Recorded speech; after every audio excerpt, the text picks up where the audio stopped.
It's been a tough start to the season for the Nashville Predators. No doubt about it, as they just can't seem to get out of their own way and find themselves way down near the bottom of the league. Tonight, as they rolled into Seattle, things didn't get any better. Just 43 seconds into the first period, Nashville was called for a penalty. And while there was some confusion initially as to what for, listen to this. Nashville has a minor penalty for starting the incorrect lineup.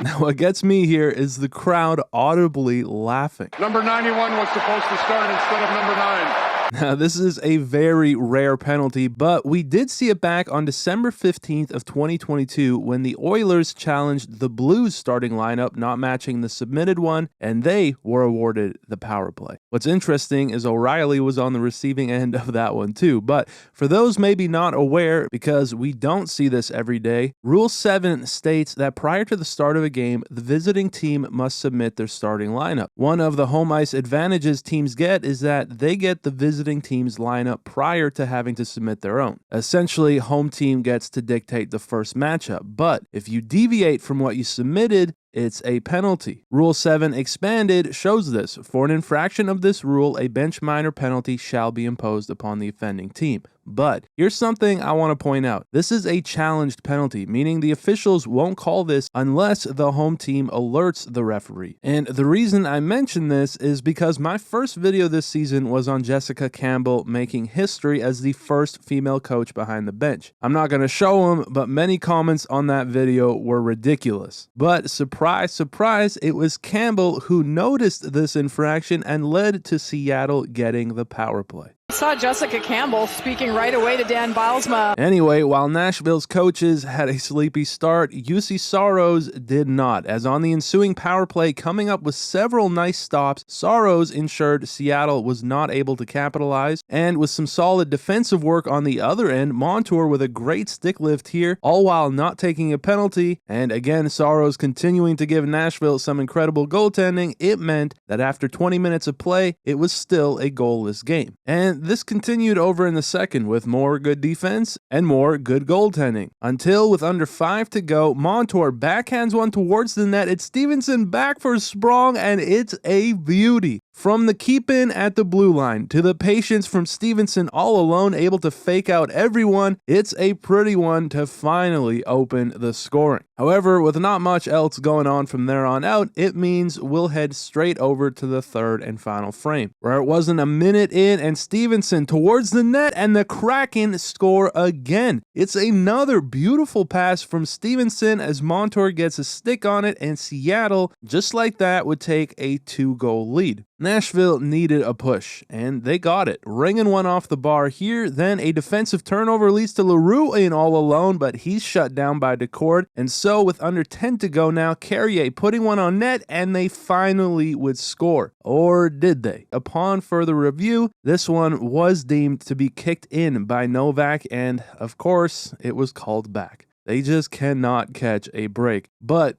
Decord liked it, and with Decord able to shut it down the stretch, with 4 to go, Nashville would pull Saros, and the 6-on-5 didn't change a whole lot for him, so Yanni Gourde slipping through would go down to the other end and put a lid on it with the ENG. From there, as time would eventually expire, Decord would secure his first shutout of the season, with Seattle improving to 10-9-1, while the Preds fall to 6-11-3. But that's about it for this one. As always, thank you so much for watching. I appreciate it very much, and I'll see you in the next one.